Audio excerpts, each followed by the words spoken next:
Ассаляму алейкум ва рахматуллахи ва баракатух. Бисмиллах, альхамдулиллах, вассаляту вассаляму аля расулиллах. Судный день, и мы с вами разбираем вопрос аль-хисаб валь-джаза. То есть хисаб — это расчет, как будет Аллах рассчитывать наши с вами деяния, и как рабы будут получать за эти деяния. То есть расчет и воздаяние. Аль-хисаб валь-джаза. И мы с вами начали разбирать принципы, основы, принципы, которые будут лежать в основе расчета. Мы говорили, что здесь речь идет об абсолютной справедливости Всевышнего Аллаха, который исключает какую-либо несправедливость. Также мы с вами разобрали величайшие правила справедливости. «Ля тазиру вазиратун уизра ухра». Это суратун Наджм, где Всевышний говорит: ни одна душа не понесет чужого бремени. То есть за грехи одного человека другой человек отвечать не будет. И мы с вами идем дальше. Следующий принцип, который лежит в основе расчета, это ознакомление рабов с их делами. Почему мы об этом говорим? Потому что Всевышний, Он всемогущий, Он справедливый, и Он может сразу после того, как мы выйдем с могил, может приказать ангелам, чтобы они направили каждого человека туда, куда ему следует. И никто ничего не скажет. Никто не сможет ничего сказать. Вот он вышел, ангелы сразу скажут: иди в ад. Или возьмут вот так за шкирку и бросят в ад. Он вышел, и все, сразу в рай. И вот этот огромный процесс судного дня, да, когда люди будут выстраиваться в ряды, когда вынесут ангелы огромный вот этот ад, когда вынесут мизануль кист, как Аллах говорит, весы справедливости, когда над каждым человеком будут открывать их свитки с их делами, будут разбирать каждое дело, да, это же огромный процесс.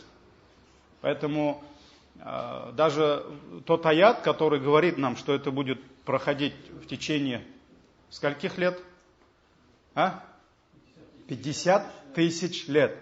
Это невозможно понять, сколько это. Мы с рождения Аиса, алейхиссалям, в 2000 году только еще, да? 2022.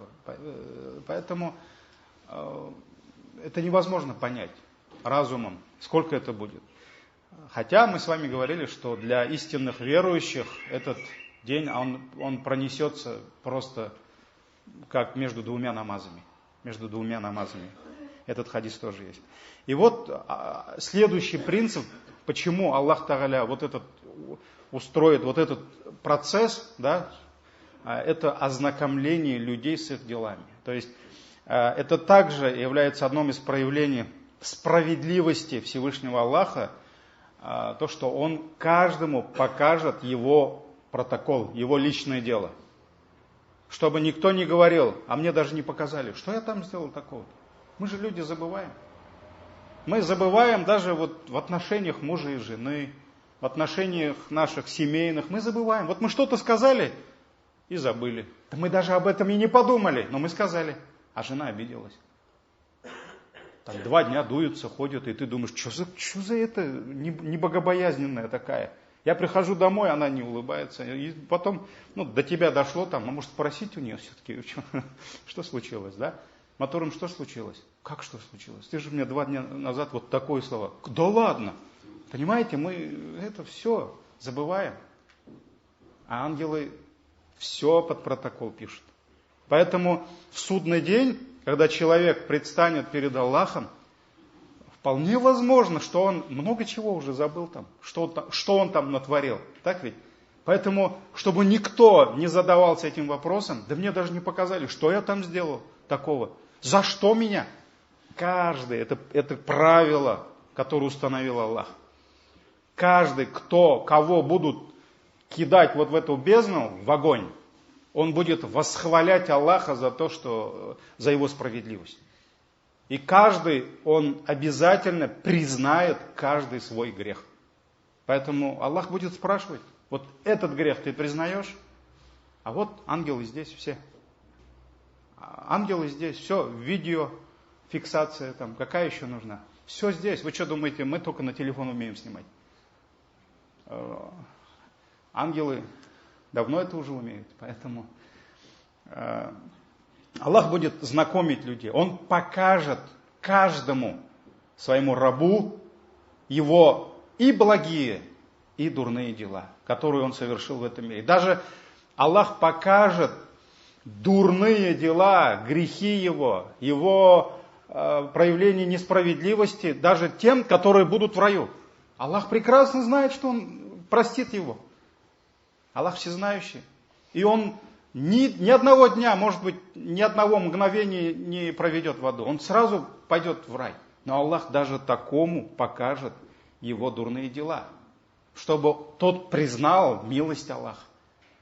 Он увидит эти грехи, что за эти грехи справедливый Аллах мог его наказать. Но Аллах еще милостивый, Аллах прощающий, и он будет еще больше восхвалять Аллаха за то, что вот его грешника Аллах простил и поселил в райскую обитель. Поэтому Всевышний сказал, несколько аятов давайте, Суратуль Маида. Аллах говорит, всем вам предстоит вернуться к Аллаху, и тогда Он поведает вам о том, что вы совершали. Поведает. То есть Аллах даст вам знать, напомнит вам, что вы совершали. Сура Маида, 105 аят. Также Аллах говорит, в тот день, когда каждая душа увидит все добро и зло, которое она совершала. То есть каждая душа, каждый человек увидит каждое добро, которое он совершал, и каждое зло, которое он творил. И ей захочется, то есть душе захочется, чтобы между ней и ее злодеяниями было огромное расстояние. То есть он захочет убежать от них, чтобы спрятаться, чтобы между ними было огромное расстояние. Аль-Имран, 30 аят. Также Всевышний говорит, тогда каждая душа узнает, что она совершила и что оставила после себя. Суратуль Иншикак, 5 аят. Суратуль Кахф, то есть аятов огромное количество. Суратуль Кахф, 49 аят. Всевышний говорит, они обнаружат перед собой все, что совершали. Все, ничего ангелы не упустили, ничего они не забыли. Поэтому никто не может сказать ангелам, предъявить судный день, а вот вы-то про еще мое то дело забыли, да? Нет, они все помнят, они все представят перед тобой. Они обнаружат перед собой все, что совершали, и твой Господь ни с кем не поступит несправедливо. Суратуль Кахф, 49 аят. И мы с вами понимаем, что вот это ознакомление людей с их деяниями будет происходить следующим образом. То есть каждому на руки дадут свитки с записями их дел, которые они будут читать. В хадисах указывается несколько видов ознакомления. То есть есть хадисы, которые указывают, что ангелы, они записывали наши дела, и все это опечатывается до судного дня. То есть человек умер, все опечатывается, кроме некоторых дел, да, как в хадисе говорится. И в судный день он получит вот эти свитки. Поэтому в каком-то хадисе говорится, что 99 горизонтов, от горизонта до горизонта у него было 99 этих свитков, да, с грехами, в хадисе говорится. Поэтому это один из вариантов. Есть второй вариант, что в хадисе говорится, что человек его самого поставят на весы. И поэтому Пророк ﷺ сказал, приведут в судный день такого тучного, огромного человека, но когда на чашу его поставят, то он не будет весить даже крылышки комара. То есть он большой, но пустой. Тузаны куп, ну и юх. Вот поэтому он как бы, казалось бы, такой громадный весь, а на самом деле он пустой. Все, нет у него ничего за ним. А тогда еще приведут, Пророк ﷺ сказал, такого худощавого, маленького человечка, да, но вместе с ним будут взвешивать целые горы. И поэтому Абдулла ибн Мас'уд же был маленький, да? Он был очень маленьким. И когда он забрался на дерево, ну, посмотреть на разведку, ветер поднял его хамис, и открылись его ножки. Ноги такие маленькие, тонкие, и кто-то начал смеяться. Вот смотрите, какие у него. И Пророк ﷺ сказал, его одна нога будет тяжелее в судный день, чем гора Уход. Потому что это был великий человек. И вот есть такой вариант. Есть вариант, что эти наши дела превратятся сами, Аллах даст им материальное тело, физическое тело. И вот эти дела, они будут взвешиваться. Поэтому есть несколько вариантов, и все они правильные, на все указывают хадисы, аяты. Но мы должны понимать, что вот мы сами своими глазами увидим наши дела. Когда это мы сделали, когда это мы сказали, да, когда, в какой день, в какое время, со всеми доказательствами. И Всевышний поведал нам о том, что к каждому из нас при жизни Он приставил 2 ангелов. То есть это специальные в штате ангелы, да, которые отвечают только за это. Они никогда не отвлекаются, они ничего не пропускают.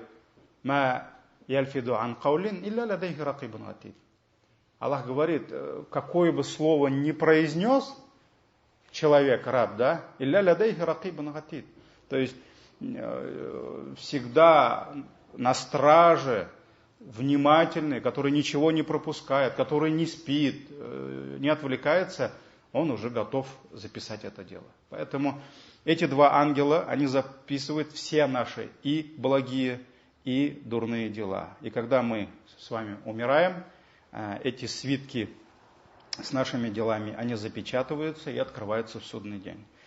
И будут вручены нам.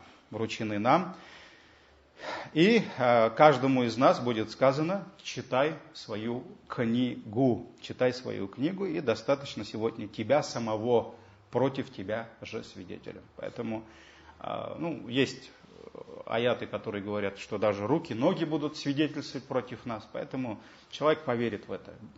Его самого достаточно, как свидетеля.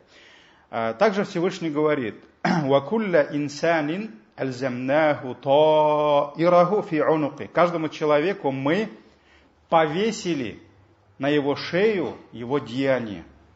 Яумал киямати китабан ялкаху маншура. А в день воскрешения мы поставим перед ним его книгу, которую он увидит развернутой. Все, она открыта. Все там дела.